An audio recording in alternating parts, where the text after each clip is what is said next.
¿Sabías que en 1995 Keiger da a conocer a 20 personas con casos de trastorno de estrés postraumático y que en la rehabilitación el 40% fue un éxito porque tan solamente se recuperaron en un año? Mi nombre es Eduardo Alfonso Núñez Wilca y hoy voy a dar a conocer el trastorno de estrés postraumático, los síntomas, las causas y los tratamientos. Bueno, en los síntomas podemos hablar en 4 sucesos muy importantes. Que en primer lugar tenemos a la evitación, que es tratar de alejarnos de las personas o los lugares que nos hacen un poco recordar a los sucesos traumáticos. En segundo lugar tenemos a los estados negativos, que consiste en la incapacidad de poder recordar el suceso traumático y también la incapacidad de poder sentir emociones positivas. En tercer lugar tenemos la de hiperalerta, que es justamente el descontrol de nosotros mismos, de nuestras actitudes o de nuestras emociones, como decía decirlo. Y también siempre estar en tipo alerta, justamente, en decir de que cuándo me va a suceder un evento traumático o cuándo, o por la preocupación excesiva. Finalmente tenemos a los disociativos. A los disociativos es recordar realmente y muy excesivamente ese evento o suceso traumático y justamente recordar tanto que justamente si llega a un problema de trastorno de personalidad, justamente es basada en ese tema. Bueno, en las causas tenemos 2 puntos súper importantes, que en uno de ellos, el primer punto, están los sucesos traumáticos, en el cual podemos ver como primer lugar directamente, en la cual existe o consiste en que los hechos o sucesos traumáticos lo vivimos nosotros mismos en primera persona y en carne y cuerpo y todo. Bueno, en segundo lugar tenemos al presenciado, en la cual se nos hace observar o verlo en tercera persona ese evento o suceso traumático. Por ejemplo, puede ser un robo o un asalto o ¿cómo se llama?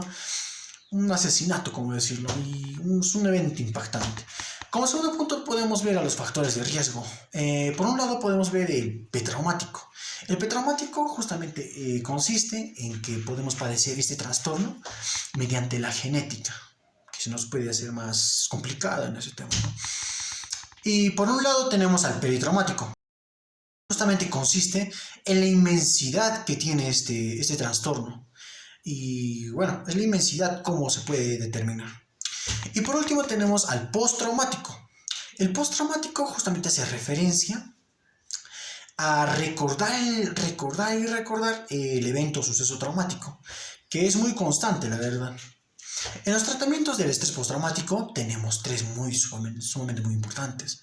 Y en la primera tenemos la psicoeducación, que justamente consiste en saber más a fondo de este trastorno, saber qué consecuencias nos trae, saber todo, en sí retroalimentarnos de por qué, del cual y de esas cosas, ¿no?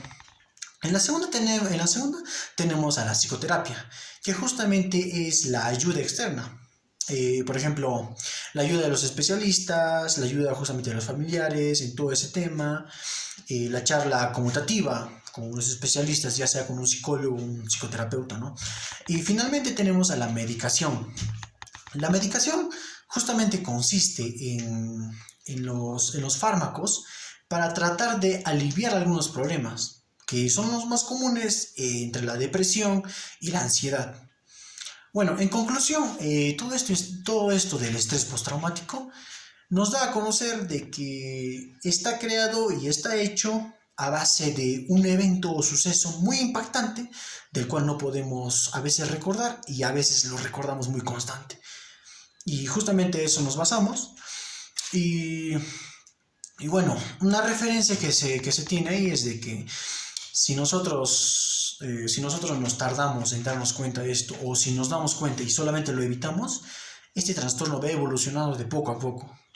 Va evolucionando de poco a poco y la verdad es donde se genera el caos, el problema y se deteriora la salud mental. Entonces mi recomendación es de que traten de averiguar estos temas en los síntomas más que todo y traten de confirmarlos. Si ustedes tienen este pequeño, o bueno, este trastorno de estrés postraumático, traten de buscar justamente ayuda de especialistas. Porque, bueno, la salud mental es lo primero y bueno, gracias por su atención.